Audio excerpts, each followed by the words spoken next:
And once the logout functionality is in place, now we can protect our dashboard as well.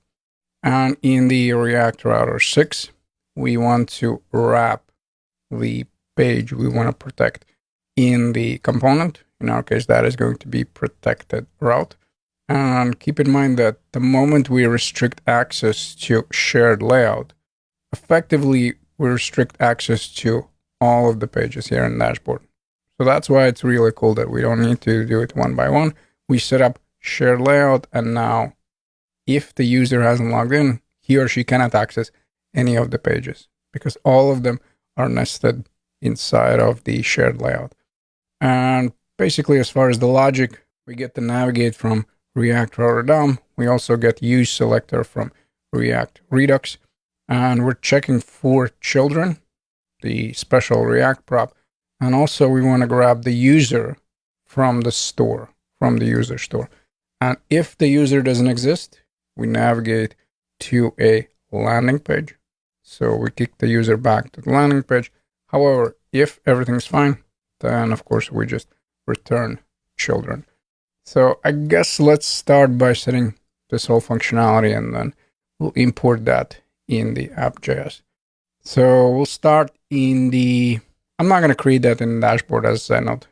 I'll actually do that in all of the pages, just because in my opinion, it makes a little bit more sense. So in here, I'll say protected route.js, and let's set up all the imports right away. I guess let's start with that. And we want to go with navigate here.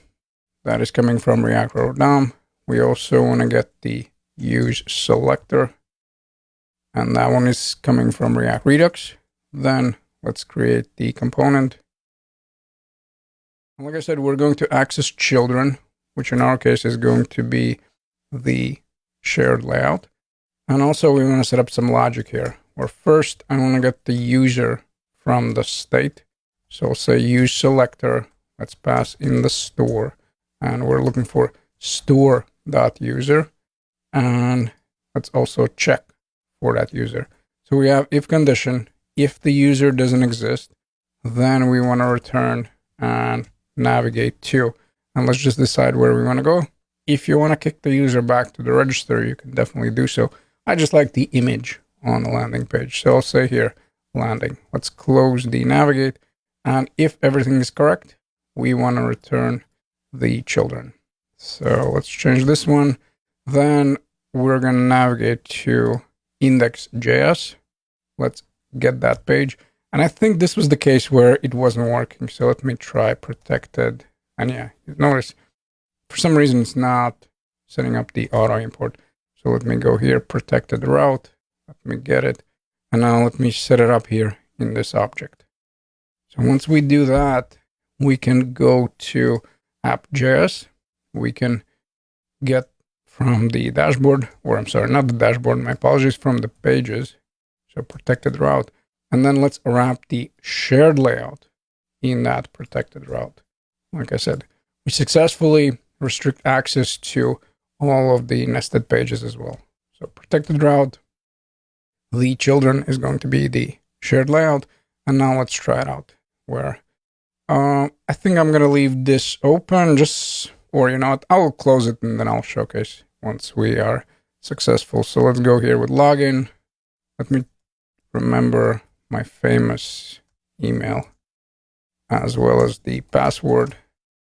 So let's say here, and then if everything is correct, I have welcome back, John.